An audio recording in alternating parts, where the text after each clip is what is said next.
Goal setting with my sister for 2025. The valuable lesson I learned in life is that you're not meant to do life alone. You're not supposed to do life alone. You cannot do life alone. On this day, I and my sister set out to write down our goals for the year and plan towards having a productive year 2025. For us, we wrote down the acronym SMART, which means our goals must be specific, it must be measurable, it must be attainable, relevant, and it must have a time limit. They must be time bound. After writing down our goals for the year 2025, which we tend to achieve, we also broke that down into 4 areas: personal development, relationship with our family, friend, and God, our career, and our finance. We tend to focus on these 4 key areas in order to not overwhelm ourselves and just working aimlessly. That is relevant. These areas are relevant for us, so we focused on those areas. After that, we broke down our goals into quarterly. For the first quarter of the year, January to April, we set down goals on these key areas. We focused on the key areas, and we want to work towards that.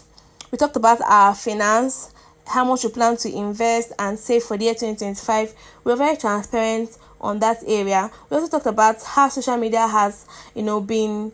We had a heart-to-heart conversation on how social media has been draining and how it is not making us to be productive at the end of the day. I'm going to let you listen to that. I spend scrolling, and I don't know how to work on that. But at the same time, you're stopping the amount of time you work scrolling. That's the way you're also creating your content. When I'm sourcing for materials, It's different from when you're scrolling. It's different. I will just scroll and scroll and scroll and scroll and scroll. And is this what do they mean? Doom scrolling. You scroll until you become depressed and you cannot stop. You just cannot. You want to stop scrolling, you cannot stop scrolling. Like you just cannot stop. And then another thing as well, like I just want to be able to stay like an hour or two and I'm not with my phone. So these days we're not giving us our head that space to just be quiet and not be doing something that is fun or entertaining, because we don't know how to just sit with ourselves anymore. We don't know how to. You just be lost, and it's not supposed to be like that. People used to just sit and be quiet and just be. But we can't be like, if I'm watching it in the kitchen, I'll finish. I want to play the movie. You're not watching the movie. I'm not watching the movie and I'm doing things. This time that I'm doing things, that movie is supposed to be off. Then I'll not be with myself as I'm doing those things, and then my head cannot. But my mind is in that movement. I'm hearing those things that they're saying, all those laughs. I can see the scenes because I watched the series over and over again. I can see the scenes. I can see those things without actually looking at it. There's no time to just be with yourself and just think about your life. Even if you're not thinking, just being able to experience calm.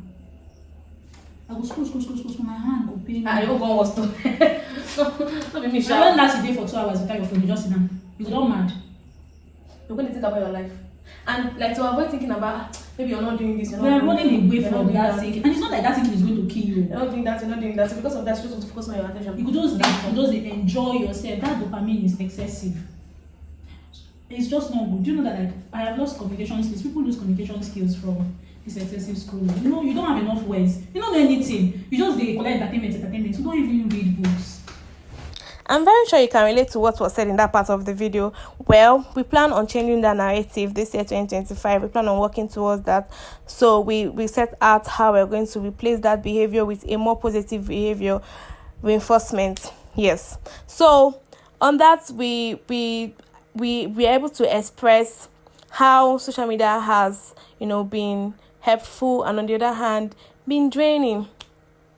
We also talked about we also broke down our goal into monthly goal and objective. For the month January, we broke down our goals into the 4 areas. We gave each area objective, what we plan to achieve in our personal development, career, relationship, our finance, what we plan to achieve in this area in the month January. That's for us our objective. And then we set out our to-do list for week 1, week 2, week 3, week 4. We also plan to meet weekly or 2 times in a week, whichever way, to able to help us to keep tabs on the progress of our goals.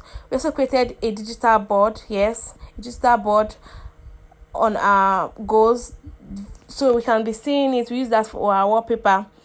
We got the pictures from Pinterest, and then we created a frame using CapCut and any other app. You can Canva. My sister went on to write down her to-do list for week 1 while I was still at hers, or week 2 rather, while I was still at hers. We ended the day with prayers and dance and some nice things, which I'll let you watch. See you in my next video. And also, I'm going to be posting a video on the digital board. Thanks for watching. Bye.